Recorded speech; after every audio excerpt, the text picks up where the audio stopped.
this RSCM Silver Award Section C presentation. In the exam, you will have sung Crown Him with Many Crowns, an excerpt from Psalm 119, It is a Thing Most Wonderful by Philip Moore, and a Magnificat set in D major by Herbert Brewer. Then will come some questions, most probably. This comes in two parts. In the first part, you will be asked two questions about It is a Thing Most Wonderful by Philip Moore, and in part two, you will have to read a prepared statement lasting about 30 seconds concerning the piece O Thou the Central Orb, written by Charles Wood. The first part of this presentation concerns It is a Thing Most Wonderful by Philip Moore. The music was written in 1987 for Jonathan Beelby and the choir of Wakefield Cathedral. You can see in the background Wakefield Cathedral. The text of It is a Thing Most Wonderful was written by 19th century bishop and poet William Walsham Howe in about 1872. This is the time that it is first published in the church hymn book. Howe has strong connections with Wakefield. He was the first bishop of Wakefield from 1888 until his death in 1897. And so when Philip Moore was writing this piece in 1987, he was writing it 100 years after the death of the first bishop of Wakefield. A rather nice centenary connection. The music was composed by contemporary British composer Philip Moore whilst he was organist and master of the music at York Minster. He'd previously taught at Eton School, been assistant organist at Canterbury Cathedral, and in 1974 he succeeded Barry Rose as organist and master of the choristers at Guildford Cathedral, a post he held until 1983. In 2016, the Archbishop of Canterbury awarded him the Cranmer Award for Worship for his contribution to the English choral tradition as a composer, arranger, and performer. Can you discover any of his other hobbies? It is a Thing Most Wonderful is written in an A-B-A form, which is also known as ternary form. The B section begins at the words, I sometimes think about the cross. What moods do you think that this piece has? When do they occur in the music? Is there a correspondence, a match, between form and mood? The overall style of the piece is quite a reserved or conservative, with a small c, 20th century style.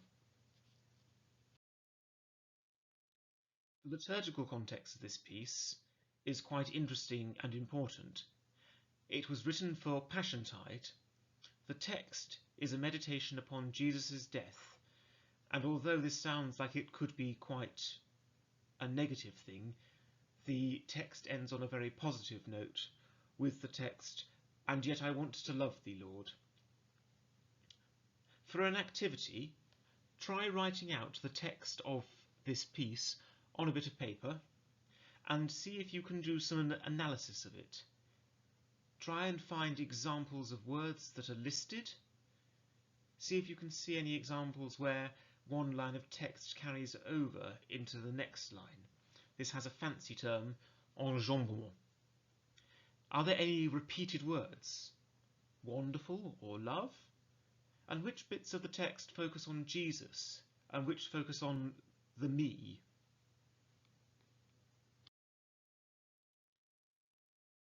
We've sung a few other works by Philip Moore. See which ones you can think of.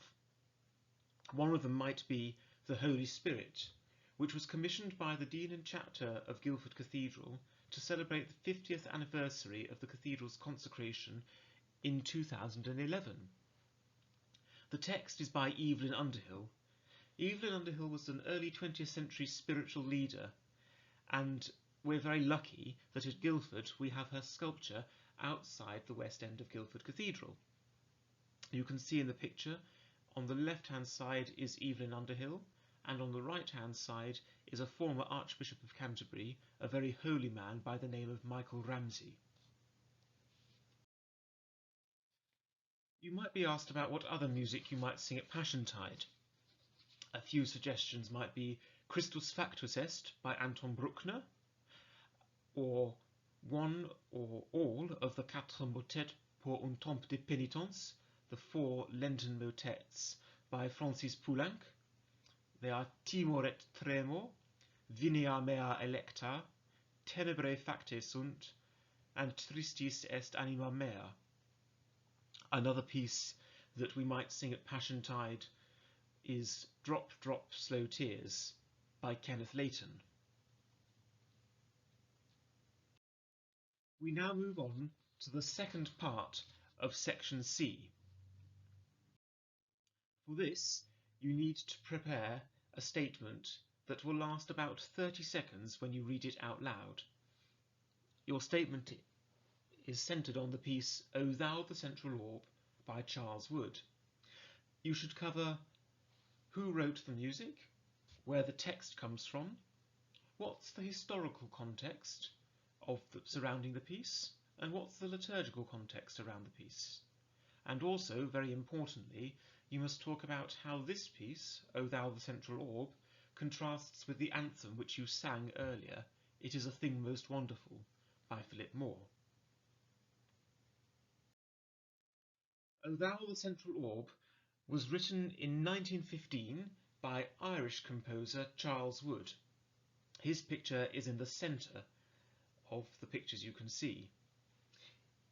Charles Wood was a very, very important musician in British music in the early 19th century. He had learned his craft from Charles Villiers Stanford and Charles Hubert Hastings Parry, and in turn he went on to teach very important British musicians, including Herbert Howells and Ralph Vaughan Williams. See if you can find any of his other pupils. The music for O Thou the Central Orb was composed in 1915. In the same year, Albert Einstein published his general theory of relativity. The Women's International League for Peace and Freedom was founded. It was, of course, the second year of the First World War, and there were ongoing Zeppelin raids of England. And also the author of The Lord of the Dance, Sidney Carter, was born. Whilst Charles Wood was alive and composing in this year, other composers include Charles Hubert Hastings Parry, Enrique Granados, Max Reger, Claude Debussy, Max Bruch, Camille Saint-Saëns, Edward Elgar, and Gustav Holst. See if you can find any more composers who were alive and writing music in 1915. The text of O Thou the Central Orb was written by a 19th century English clergyman and study of hymns, or a hymnologist, called Henry Ramsden Bramley. It is a song of praise to God, and the idea of the central orb meaning the most important. There's lots of imagery throughout this piece which is associated with God and with heaven. We look a lot at ideas of light and of things being very high up. This is quite a 19th century concept, and it has lots and lots of mirrors in the 19th century, for example in the art world. What follows are 2 pictures from a triptych, a set of 3 paintings by John Martin, who was an early Victorian painter. These are some of his last works, and they concern the idea of the end of the world, which we hear about in Revelations. This first picture, the Last Judgment, in the centre you can see God on his throne, surrounded by angels in all their forms, so they're cherubim, seraphim, powers, dominions. And then on the bottom left-hand side you can see the righteous who are going to be judged worthy, and on the bottom right-hand side, the unrighteous. In this, the third picture of the triptych, the plains of heaven, you can see there's lots and lots of light. You can see mountains. Perhaps in the distance you can just make out 3 orbs at the very, very top centre of the painting. So there's lots of ideas of light and height in all of this art, which matches what we have in the text. The RSCM examiners will be very keen to know the liturgical context, i.e. when this might be sung in church. It might well be sung at Advent, because there are traditional Advent themes throughout the piece. The idea of God coming to earth and arriving. You remember we sing the hymn, "Lo, he comes, with clouds descending." The notion of sin and the gloom of sin being dispersed, being sent away. And there's a lovely double meaning, for example, in Wintry World, the idea that in the Northern Hemisphere, Advent happens in winter, but also there's the more poetic notion of the winter of our souls, a time when there isn't much nourishment for them, when they are dark, and we look for the coming of light and nourishment.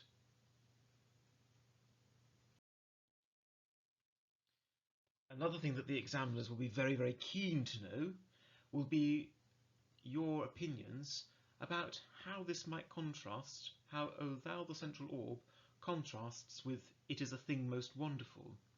You might want to talk about text, you might want to talk about melody, you might want to talk about harmony, you might want to talk about form. There are lots and lots of possibilities. The examiner will want to know what you think. Now that you've listened to this presentation, please go away and listen to recordings of both pieces, and when you have done that, please complete homework tasks 1 and 2 and ask your parents to email them to Mr. Moore, who will mark them and return them. Good luck!